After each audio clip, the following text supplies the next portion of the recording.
رب اجعلني مقيم الصلاة ومن ذريتي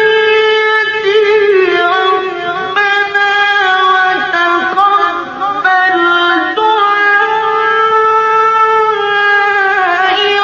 ربنا اغفر لي ولوالدي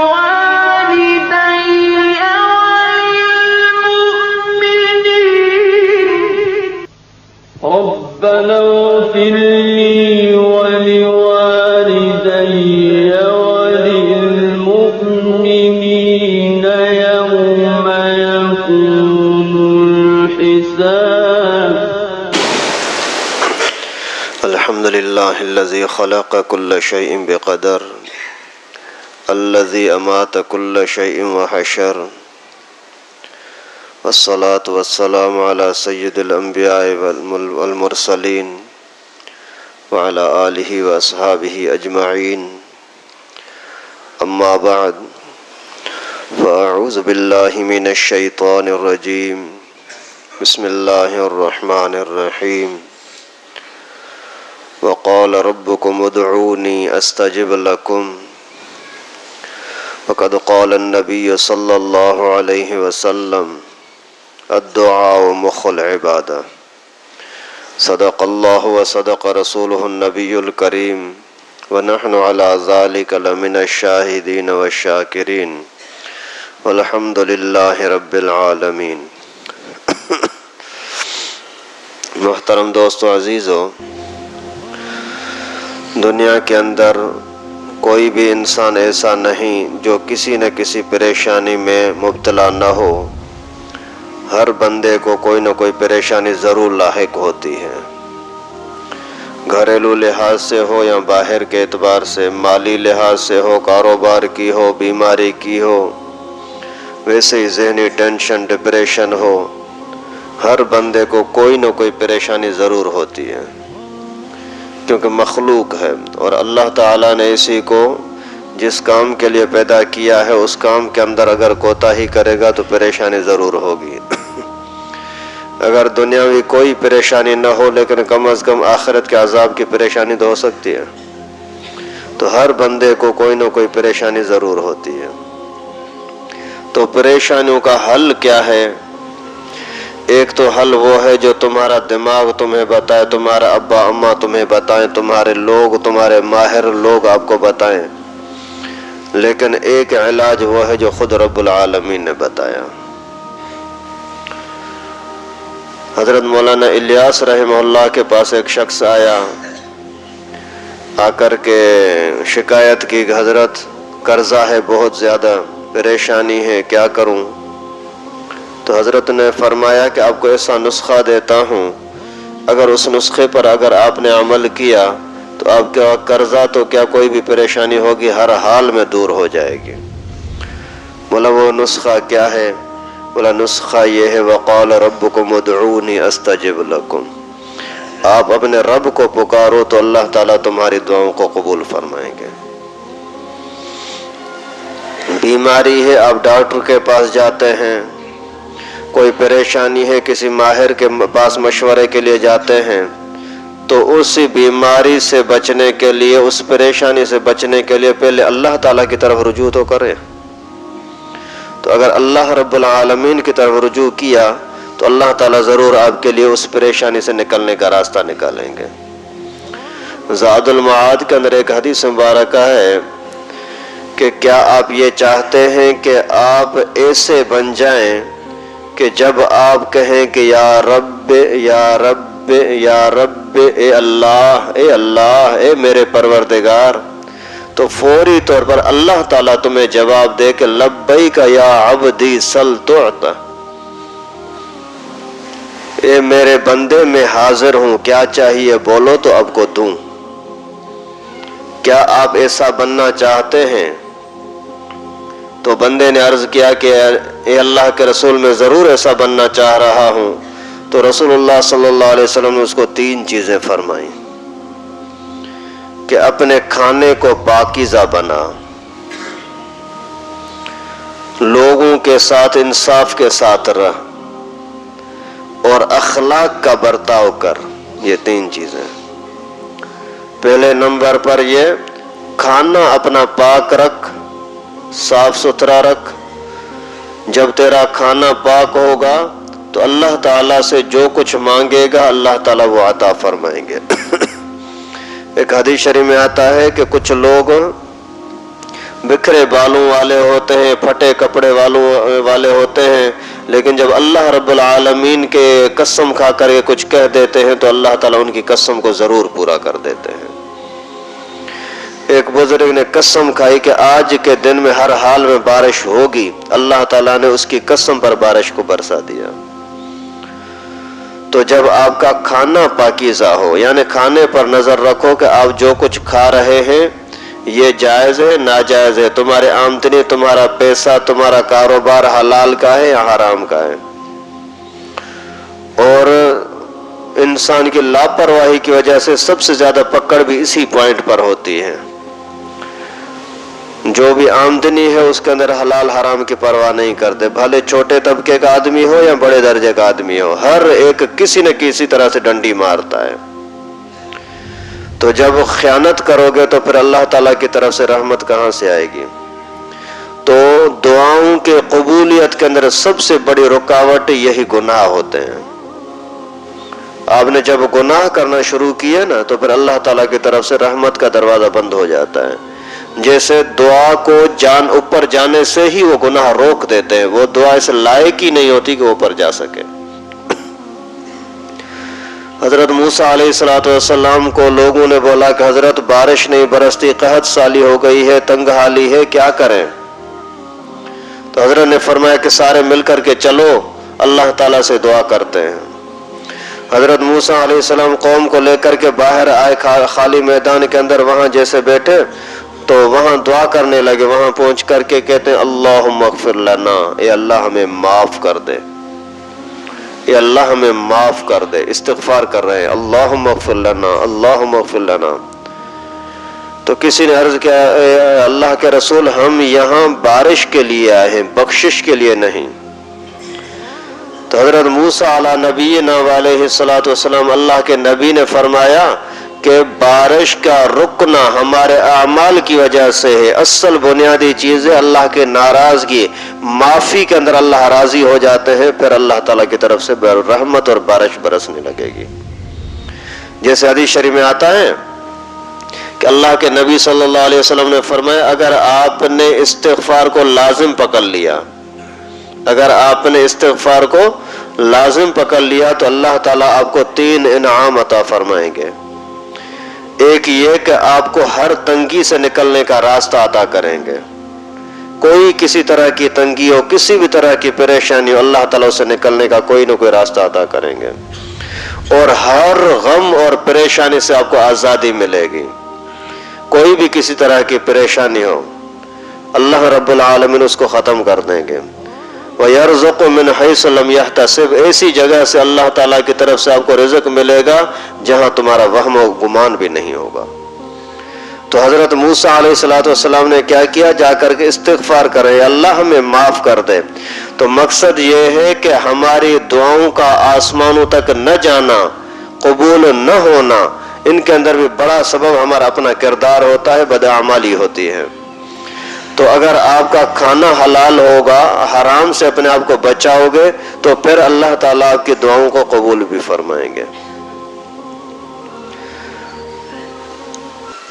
اور دعا کے لیے لازم ہے کہ آپ کو پختہ یقین ہو کہ ہر حال میں اللہ تعالیٰ یہ قبول کرے گا اور مجھے اس کا صلہ عطا کرے گا. جب تک یہ یقین نہ ہو تب تک دعا قبول نہیں ہوتی. یہ بنیادی چیز ہے. آج کل ہر آدمی بولتا ہے یار دعا کرتے ہیں پھر دیکھتے ہیں کیا ہوا. نہیں، یہ یقین ہونا چاہیے کہ اللہ رب العالمین کرے گا. باقی کس طرح سے دعا قبول ہوتی ہے وہ اللہ جانے، اللہ کا کام. ہمارا کام ہے اللہ کے سامنے جھکنا. ایک بزرگ تھا، ایک بندہ تھا، کوئی اللہ والا تہجد گزار تھا، روزانہ تہجد کے ٹائم پر دعا کر رہا ہے اللہ مجھے معاف کر دے، اللہ مجھے میری غلطیاں مجھے معاف کر دے. ایک دن اس کا بیٹا بھی اسی کمرے میں سویا ہوا تھا. اس نے تہجد پڑھی، تہجد پڑھ کر کے دعا کرتا رہا. دعا کرتے کرتے آواز تیز ہو گئی اللہ مجھے معاف کر دے. تو آواز آئی کہ تو معافی کے لائق نہیں ہے، تجھے معافی نہیں ملے گی۔ بیٹے نے سن لیا تو ابا جو فارغ ہوا تو باپ سے پوچھا، ابو کب سے تو تہجد پڑھ رہا ہے؟ بولا اللہ نے جب سے توفیق دی کئی سالوں سے پڑھ رہا ہوں۔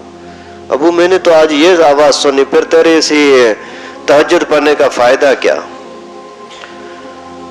تو ابو نے بولا کہ اگر اللہ تعالی قبول کرے یا نہ کرے، اس کے علاوہ دوسرا کوئی راستہ ہے کیا؟ اگر قبول نہیں ہوتی تو کہاں جاؤں گا؟ تو اسی ایک جملے پر اللہ قبول کرے نہ کرے میں تو اللہ تعالیٰ سے مانگوں گا، اسی پر پھر وہی غیبی آواز آئی کہ تجھے بخت دیا گیا۔ تو یہ 100% یقین ہو کہ اللہ رب العالمین قبول فرمائیں گے۔ پھر اس کی قبولیت کی کئی صورتیں ہوتی ہیں، کبھی تو اللہ تعالیٰ وہی کچھ عطا کر دیتے ہیں جو چاہتے ہیں، اور کبھی کبھار پھر اللہ رب العالمین اس کی جگہ پر کوئی دوسری چیز عطا کر دیتے ہیں، کوئی مصیبت کو ٹال دیتے ہیں یا کوئی اور انعام عطا کر دیتے ہیں، یا قیامت کے لیے وہ ذخیرہ بنا دیتے ہیں۔ وہ اللہ تعالیٰ جو بندے کے لیے اچھا سمجھتے ہیں وہی عطا کرتے ہیں، کیونکہ یہ بھی تو بڑی خطرناک چیز ہے نا۔ اگر آپ نے اللہ سے دعا مانگی، اسی ٹائم پر قبول ہو گئی، پھر آپ کے دل میں از خود ایک تکبر پیدا ہوگا، میں تو ایسا اللہ والا ہوں۔ تکبر آیا، آپ کی پوری عبادت برباد ہو گئی، تو اس سے اچھا تو دعا قبول ظاہر میں نہ ہوتی نا۔ اگر آپ نے دعا کی اور دوسروں کو پتہ لگا یار اس نے دعا کی تھی ٹھیک ہو گیا، اس نے دعا کی تھی اور معاملہ صحیح ہو گیا، تو از خود لوگوں کے ذہن میں بھی یہ آئے گا کہ یہ کوئی بڑا پہنچا ہوا بندہ ہے، اور اس کے دل میں بھی تکبر آئے گا، جس کی وجہ سے اس کی دنیا بھی برباد ہو سکتی ہے، آخرت بھی برباد ہو سکتی ہے۔ اس وجہ سے اللہ تعالیٰ اپنے حکمت کے مطابق کبھی جلدی عطا کرتے ہیں، کبھی نہیں کرتے۔ کبھی کبھار اللہ تعالیٰ اس کی جگہ پر دوسری کوئی چیز دے دیتے ہیں۔ کبھی آدمی جا رہا ہوتا ہے، اچانک کوئی مکمل صورتحال بن گئی ایکسیڈنٹ ہونے کی، لیکن بچ گیا، بولتا ہے اللہ نے بچا لیا۔ کیوں بچایا اللہ تعالیٰ نے؟ شاید کوئی تیری دعا تھی جو اللہ تعالیٰ نے اسی کے سہارے، اسی کے صدقے آج تجھے معاف کر دیا، بچا لیا۔ شاید تیرے لیے کسی اور نے دعا کی ہو، اسی کا اثر یہاں نظر آ گیا۔ کہیں کوئی پریشانی ہونی تھی، اللہ تعالیٰ نے پریشانی سے بچا لیا۔ تو یہ دعاؤں کی برکتیں ہوتی ہیں۔ بزرگوں نے ایک مثال دی، ایک بچہ ہے، ابو کو بولتا ابو مجھے 10 روپے دے دے، میں یہ چیز لوں گا۔ ابو مجھے 100 روپے دے دے، میں یہ چیز لوں گا۔ ابھی اگر ابو اسی کو دے دیتا ہے تو اس کے ابو کے ذہن میں آتا ہے پتہ نہیں کہاں خرچ کرے گا، غلط خرچ کرے گا، کیا کھائے گا، کیا لے گا۔ اس وجہ سے ابو نے اس کو بولا آ جاؤ چلتے ہیں مارکیٹ، تیرے ساتھ میں بھی چلتا ہوں۔ وہاں جا کر کے اسی کو 100 کی جگہ پر 200 روپے والی چیز لے کر کے دے دی، جو اس کے زیادہ فائدے والی ہے۔ تو یہ ابو کی نفرت نہیں ہے، ابو کی دشمنی نہیں ہے۔ ایسا نہیں کہیں گے کہ ابو نے اس کو 100 روپیہ نہیں دیا، یہ کہیں گے کہ ابو نے اس کے خواہش سے زیادہ اچھی چیز اس کو دے دی۔ تو کبھی اللہ تعالیٰ سے آدمی کوئی چیز دعا کرتا ہے، مطالبہ کرتا ہے، اللہ تعالیٰ اس کے مقدر میں وہ اچھا نہیں سمجھتے، کوئی اچھی چیز عطا کر دیتے ہیں۔ اس وجہ سے دعا کرنے کے اندر لازمی یہ یقین رکھا کرو کہ اللہ تعالیٰ ضرور سننے والے ہیں، میری بات کو سنیں گے اور عطا کریں گے، تو پھر اللہ تعالیٰ کی طرف سے انعام بھی ملے گا۔ اسی طریقے سے دوسرے نمبر پر یہ کہ لوگوں کے ساتھ انصاف کے ساتھ چلو، تو پھر تم ایسے بن جاؤ گے کہ دعا کرو گے یا رب کہو گے، اللہ کی طرف سے اعلان ہوگا لبیک یا عبدی سل تعطی، کیا چاہیے میرے بندے، میں حاضر ہوں، بولو۔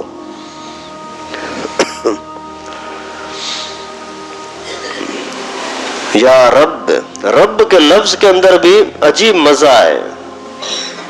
قرآن پاک میں جتنی ساری دعائیں اللہ تعالیٰ نے انبیاء کرام کے بتلائی ہیں نا، یا خود جو اللہ تعالیٰ نے اس امت کو دعائیں سکھائی ہیں نا، ان کے اندر رب کا لفظ ہے۔ ربنا آتنا فی الدنیا حسنۃ، رب اغفر لی ولوالدی، ربنا اننا سمعنا منادیا ینادی، ربنا لا تؤاخذنا ان نسینا، ربنا ولا تحمل علینا، ربنا ولا تحملنا، ربنا ظلمنا انفسنا، ربنا وآتنا ما وعدتنا، ربنا ربنا ربنا، کہ رب کے لفظ کے اندر ہی پرورش کی معنی پائی جاتی ہے. اے اللہ تو نے میری پرورش کی ہے، تجھ ہی سے میں یہ سوال کرتا ہوں، مطالبہ کرتا ہوں، عرض کرتا ہوں، دعا کرتا ہوں. تو اسی رب کے لفظ میں اللہ تعالیٰ کو بڑا پیار آتا ہے، محبت آتی ہے. جیسے مثال کے طور پر کوئی عورت ہے کہ کوئی بچہ ہے، وہ اپنی ماں کو اگر نام سے لے کر کے پکارے کہ اماں، فاطمہ نام ہے، آمنہ نام ہے، خدیجہ نام ہے، اسی کو بولے خدیجہ یہ کام تو کر، خدیجہ پانی تو دے، تو مزہ نہیں آئے گا. لیکن اس کی جگہ پر بولے امی، تو از خود ایک محبت کا جذبہ آ جاتا ہے. کیوں؟ اس لیے کہ امی کے اندر جو محبت اور شفقت اور بچے کے ساتھ تعلق لگا ہوا ہے نا، وہ اس کے نام میں نہیں ہے. اللہ، اس کی جگہ پر جو محبت رب کے لفظ کے اندر ہے نا، وہ محبت اللہ لفظ میں بھی نہیں ہے. کیونکہ تعلق اللہ مانا مشکل کشا ہے، حاجت روا ہے، طاقتور ہے، عزیز بھی ہے، قہار بھی ہے، قادر بھی ہے، جو چاہے سزا دے تو بھی ٹھیک کر سکتا ہے، پیار کرے تو بھی ہو سکتا ہے. لیکن رب کے اندر ہے ہی پیار ہی پیار. تو ربنا کے ساتھ جب بندہ کہتا ہے نا یا رب، او میرے اللہ، او میرے پروردگار، او میرے پالنے والے اللہ، تو اللہ تعالیٰ فرماتے ہیں کہ لبیک یا عبدی، اے میرے بندے حاضر ہوں میں. تو اس کے لیے لازم ہے کہ آپ کیا کریں؟ لوگوں کے ساتھ، مخلوق کے ساتھ انصاف کریں. انصاف کیا ہے؟ چھوٹا ہے اس کو ساتھ وہ برتاؤ، بڑا ہے وہ برتاؤ. اماں کو اماں سمجھو، ابو کو ابو سمجھو، غلام اور نوکر نہ سمجھو. بھائیوں کو ابو سے بڑھاؤ نہیں، دوستوں کو ماں باپ سے بڑا نہ سمجھو. بیوی کو اپنی حد میں رکھو، امی کو اپنی حد میں رکھو. یہ انصاف ہے. گاہکوں کے ساتھ انصاف کرو.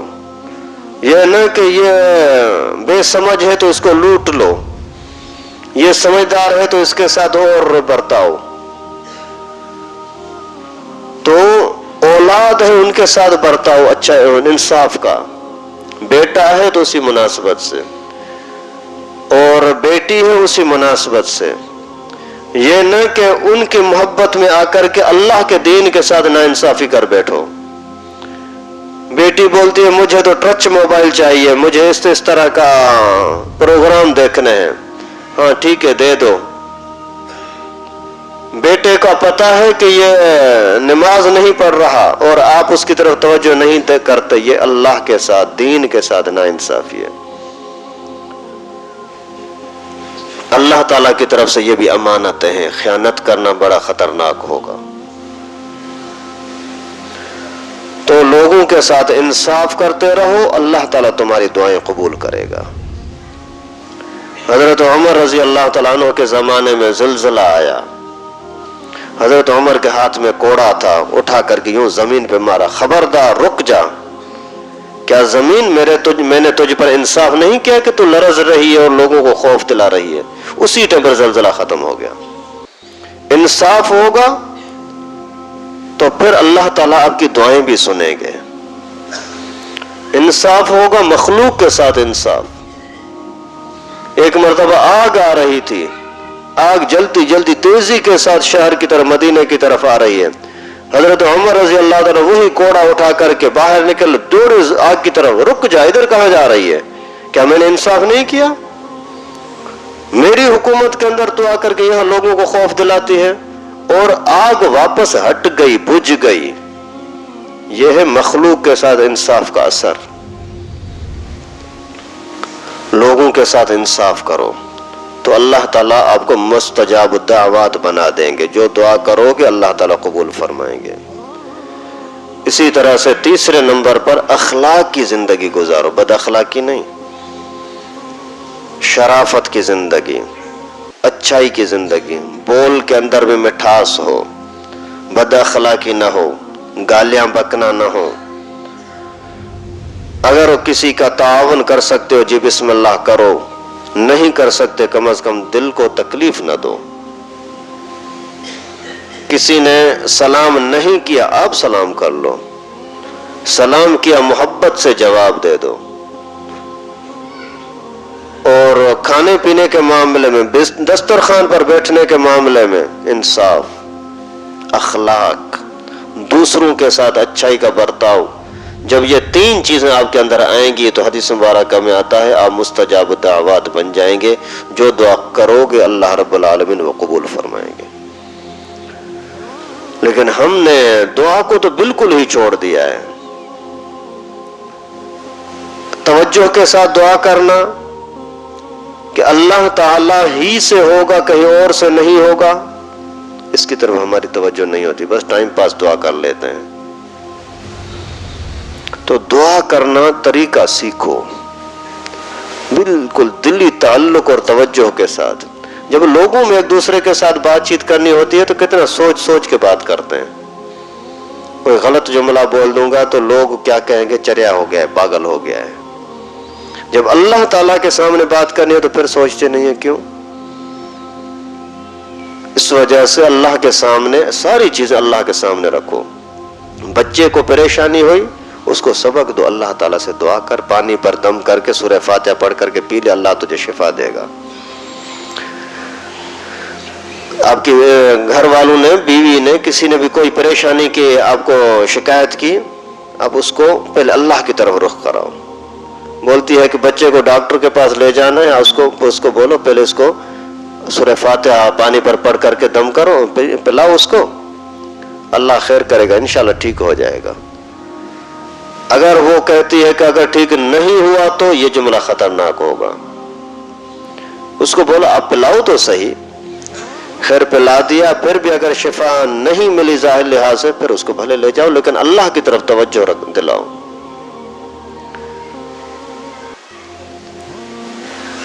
اور اسی طریقے سے پھر جو بھی معاملہ ہو، ان معاملات کے اندر اللہ کی طرف اگر توجہ ہوگا اور توجہ ہی سے دعائیں کریں گے تو انشاءاللہ العزیز ضرور قبول ہوں گی۔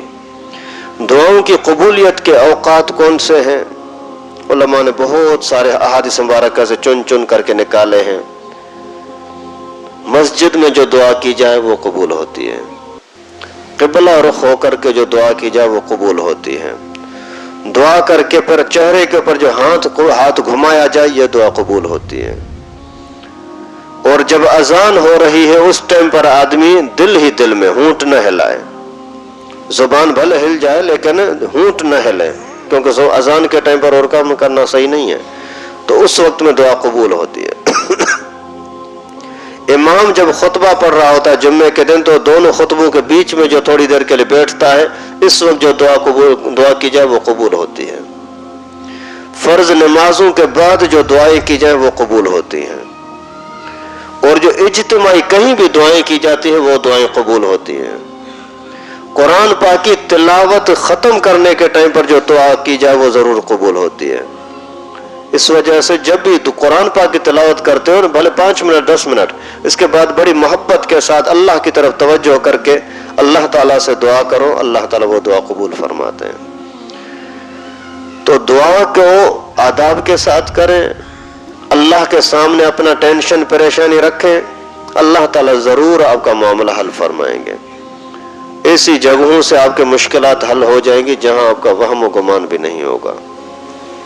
اللہ تعالیٰ سے دعا ہے کہ ہم سب کو اسی کی طرف توجہ کرنے کی، رخ کرنے کی، اللہ ہی کی ذات سے بھیک مانگنے کی توفیق نصیب فرمائے۔ غیر اللہ سے اللہ رب العالمین اپنے فضل و کرم سے ان کے سامنے محتاج ہونے سے محفوظ فرمائے۔ وآخر دعوانا الحمدللہ۔ لائک کرے ہماری ویڈیو کو، سبسکرائب کرے اور ساتھ میں بیل آئیکن کو دبانا نہ بھولے۔